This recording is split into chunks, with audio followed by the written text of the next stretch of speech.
નમસ્તે મિત્રો, education hub 354 ચેનલમાં તમારું સ્વાગત છે।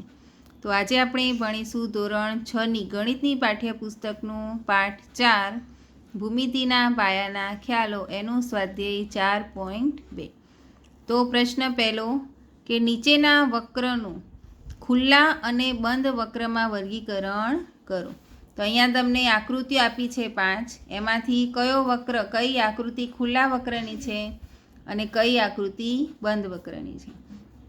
હવે ખુલ્લો અને બંધ વક્ર મારો થિયરીનો પહેલો વિડીયો છે પાર્ટ 4નો, એમાં મેં સમજાવ્યું છે કે જે છેડા ખુલ્લા હોય એ ખુલ્લો વક્ર અને જે છેડા જોડેલા હોય એ બંધ વક્ર। તો પહેલી આકૃતિ છે ખુલ્લો વક્ર, બીજી આકૃતિ છે બંધ વક્ર, ત્રીજી અહીંયાથી ખુલ્લો છે એટલે ખુલ્લો, ચોથી આકૃતિ બંધ વક્ર અને પાંચમી પણ બંધ વક્ર। હવે ત્યારબાદ છે પ્રશ્ન 2, તો કે નીચેની પરિસ્થિતિ દર્શાવતી રફ આકૃતિ દોરો। હવે આપણે પ્રશ્ન 1માં ખુલ્લો અને બંધ વક્ર શીખી ગયા, એ જ ખુલ્લા અને બંધ વક્રની અહીંયા આપણે આકૃતિ દોરવાની છે, રફ આકૃતિ। તો અહીંયા મેં આ 2 આકૃતિ દર્શાવી છે, તમે આના સિવાય બીજી પણ આકૃતિ દોરી શકો છો। ત્યારબાદ પ્રશ્ન 3 કે કોઈ પણ બહુકોણ દોરી તેનો અંદરનો ભાગ છાયાંકિત કરો। તો બહુકોણ એટલે કે રેખાખંડોથી બનતી આકૃતિ।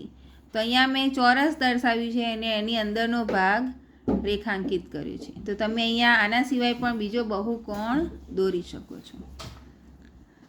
બાજુમાં આપેલી આકૃતિ પરથી પ્રશ્નોના જવાબ આપો। અહીંયા એક આકૃતિ આપી છે કે શું તે વક્ર છે? તો હા, કે વક્ર એટલે આપણે એને પેન્સિલ ઉઠાવ્યા વગર કોઈ પણ આકૃતિ દોરી શકીએ। શું તે બંધ છે? તો એ આકૃતિ બધી બાજુથી બંધ છે, તો એનો જવાબ આવશે હા।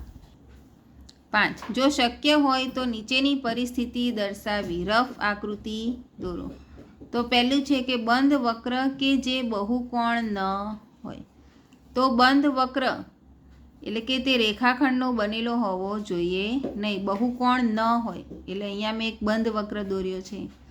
બીજું પ્રશ્ન છે કે ખુલ્લો વક્ર કે જે સંપૂર્ણપણે રેખાખંડોનો બનેલો હોય।